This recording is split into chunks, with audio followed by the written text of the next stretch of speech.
प्यारे बच्चों, हम चर्चा करते हैं इवनिंग क्लास में। पिछले की क्लासों में हमने पढ़ा था सुबह की और दोपहर की क्लास में व्यापार के आधार के बारे में पढ़ा। आज पढ़ते हैं अंतर्राष्ट्रीय व्यापार के लाभ। अंतर्राष्ट्रीय व्यापार होने से क्या लाभ होता है? अंतर्राष्ट्रीय व्यापार हो तो दो देशों के मध्य वस्तुओं का आयात निर्यात होता है, उससे लाभ होता है। तो देखो, उत्पादन में वृद्धि कैसे? जैसे अंतर्राष्ट्रीय व्यापार से उत्पादन में वृद्धि कैसे होगी? क्योंकि अंतर्राष्ट्रीय व्यापार में लगभग जो सभी देश होते हैं वह उन्हीं वस्तुओं का उत्पादन करते हैं। लगभग सभी जो देश होते हैं वो उन्हीं वस्तुओं का उत्पादन करते हैं। सभी देश होते हैं तो उन्हीं वस्तुओं का उत्पादन करते हैं जिनकी लागत क्या होती है? कम आती है। तो अंतर्राष्ट्रीय व्यापार में संलग्न देश या अंतर्राष्ट्रीय व्यापार में जुड़े हुए देश जो अंतर्राष्ट्रीय व्यापार करते हैं, वस्तुओं का एक देश के साथ दूसरे देश के साथ आयात निर्यात करते हैं, उसे बोलते हैं अंतर्राष्ट्रीय व्यापार में संलग्न देश। वो क्या करते हैं?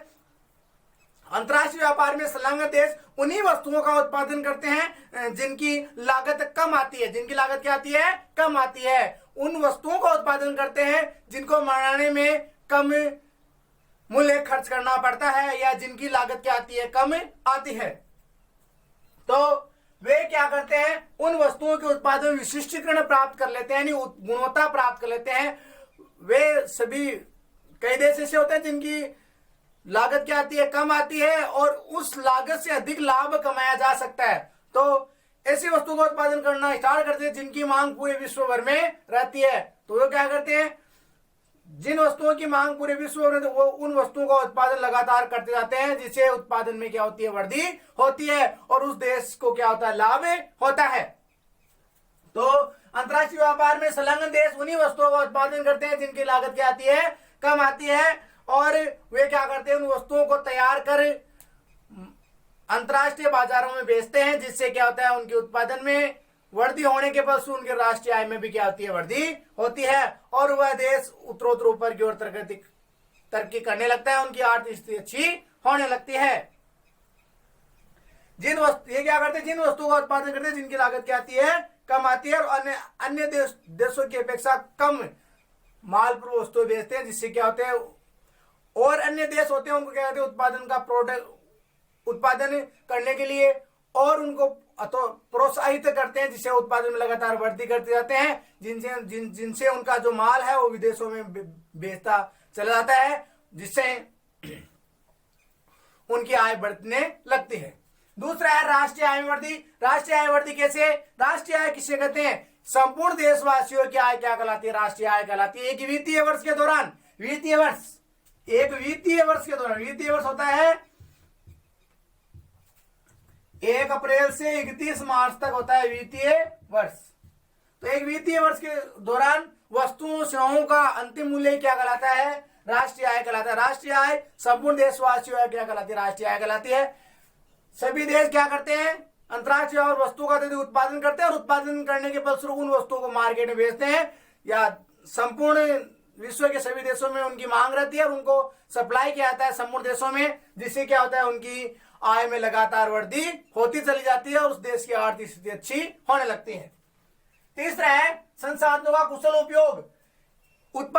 संसाधनों का कुशल उपयोग तीसरा लाभ है संसाधनों का कुशल उपयोग। इससे क्या होता है कि मतलब विश्व में वस्तुओं की लगातार मांग बढ़ती जाती है। विश्व में वस्तुओं की मांग क्या लगातार मांग बढ़ती जाती है। विश्व में वस्तुओं की मांग बढ़ जाती है और मांग के फलस्वरूप उन्हें पूर्ति करनी पड़ती है। विश्व में लगातार वस्तुओं की मांग बढ़ जाती है और मांग के फलस्वरूप उन्हें वस्तुओं की पूर्ति करनी पड़ती है। वस्तुओं की पूर्ति करने के फलस्वरूप क्या करते हैं? उनके पास संसाधन खाली पड़े रहते हैं, कई जमीन खाली पड़ती है। किसान क्या करता है? उस जमीन को भी सही करके उस पर भी अनाज बोना पैदा करता है, क्योंकि उससे क्या है? क्योंकि उनकी वस्तुओं की मांग है मार्केट में, विश्व की मार्केट में उनकी वस्तु क्या है? मांग है। जिससे क्या होता है कि वो संसाधन जो खाली पड़े और रहते हैं उनका उपयोग लगातार करते चले जाते हैं और वे क्या करते हैं?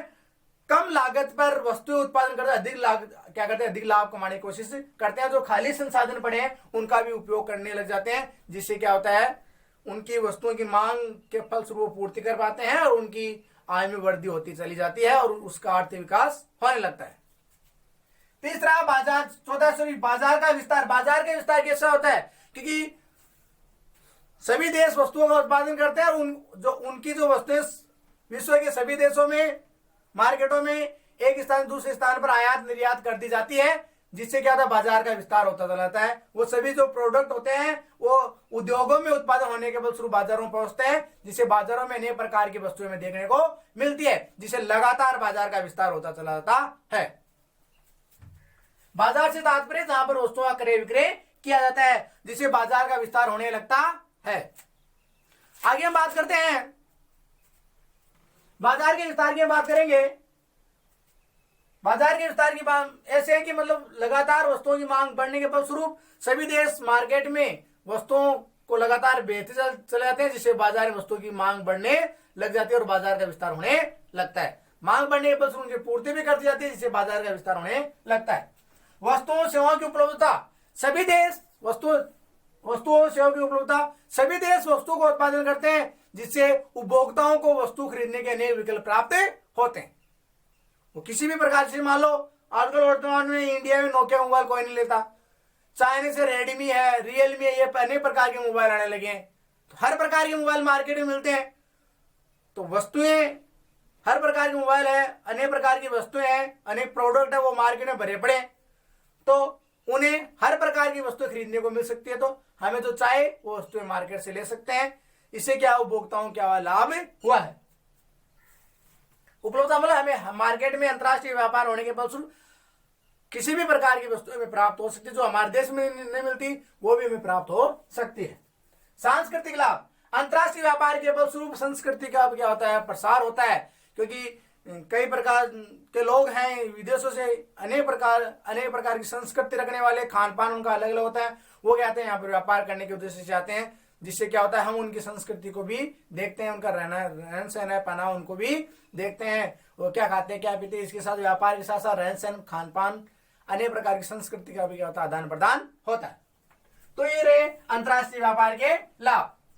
पहला, उत्पादन वृद्धि, राष्ट्रीय आय वृद्धि, तीसरा संसाधनों का कुशल उपयोग, बाजार का विस्तार, वस्तुओं सेवाओं की उपलब्धता, सांस्कृतिक लाभ। ये तो अंतर्राष्ट्रीय व्यापार के लाभ है। अब दूसरा है अंतर्राष्ट्रीय व्यापार की हानियां। एक चीज के दो पक्ष जरूर होते हैं, लाभ और हानि। तो दूसरा बढ़ते हैं अंतर्राष्ट्रीय व्यापार की हानियां।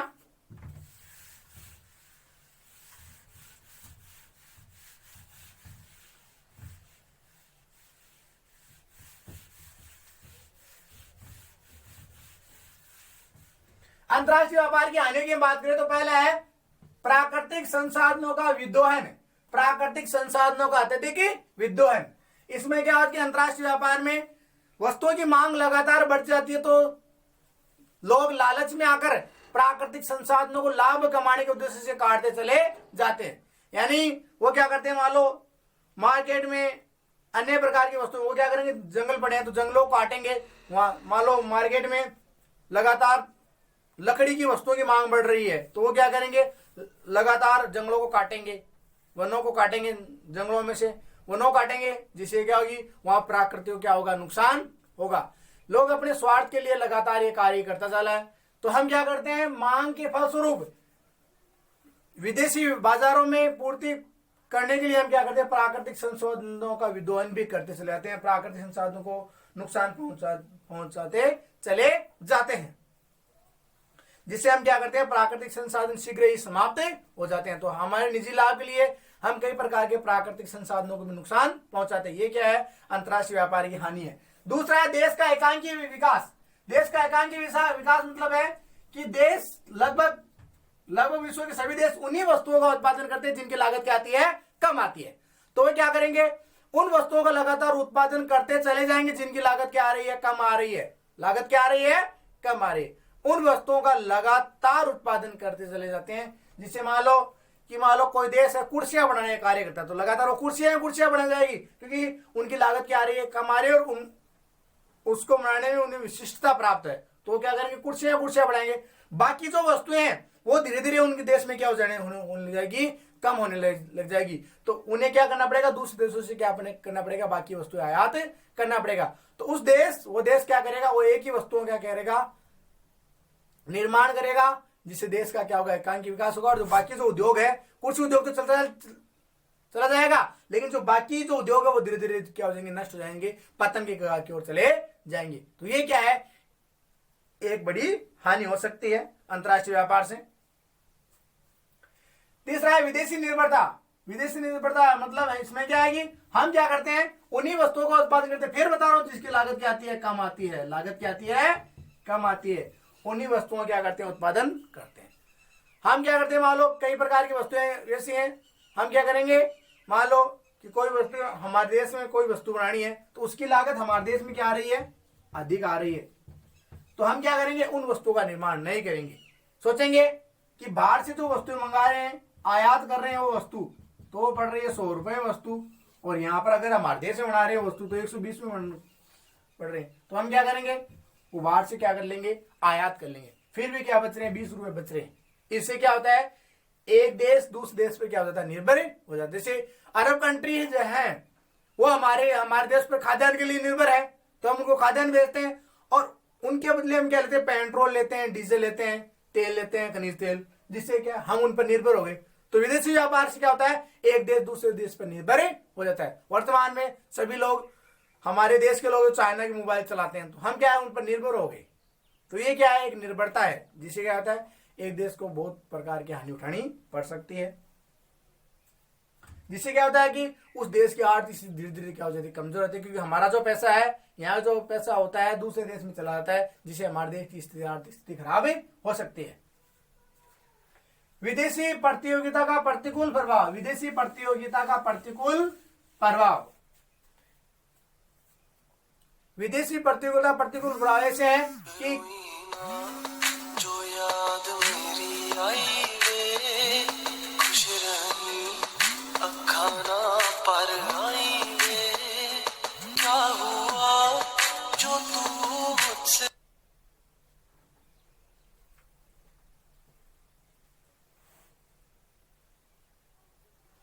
तो आगे वाला है विदेशी प्रतियोगिता का प्रतिकूल